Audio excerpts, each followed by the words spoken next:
ములుగు జిల్లా తాడ్వాయి మండలంలోని మేడారం మహాజాతరకు శాశ్వత పనులకు శ్రీకారం చుట్టారు.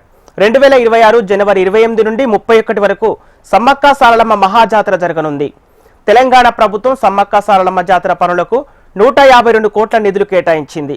తొలి విడతలో 52 కోట్ల నిధులతో క్రమవరుసలో గద్దెల సుందరీకరణ, శాశ్వత రోడ్లకు నిధులు విడుదల చేస్తారు.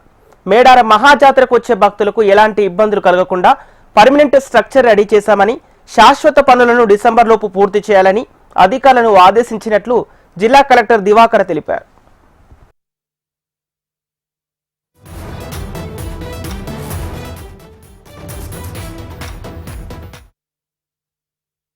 మనకి మేడారం జాతర అనేది జనవరి 2లో డేట్స్ అనేది రావడం జరిగింది. మనం ప్రతిసారి చూస్తుంటే పోయినసారి జాతర కంటే ఈసారి జనరల్లీ 15 to 20% ఎక్కువ భక్తులు మనకి ప్రతిసారి పెరిగిన హిస్టరీ మనకి ఉంది. దీని ప్రకారంగానే మనము అన్ని సౌకర్యాలు మనము ప్లానింగ్ అనేది చేసుకుంటున్నాము. దీంట్లో భాగంగా అన్ని డిపార్ట్మెంట్ నుంచి మనం ఆల్రెడీ ప్రపోజల్స్ తీసుకోవడం జరిగింది. ఆల్రెడీ అందరికీ మనము శాంక్షన్స్ కూడా ఇచ్చాము.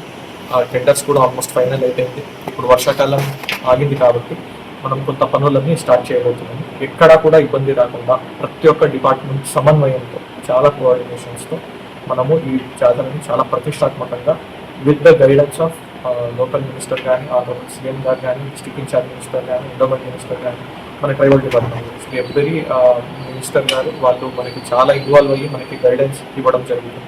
ప్రతి ఒక్కటిని పాటిస్తూ భక్తులకు ఎటువంటి ఇబ్బంది కాకుండా ఖచ్చితంగా అన్ని ప్రయత్నాలు మనం చేస్తాం.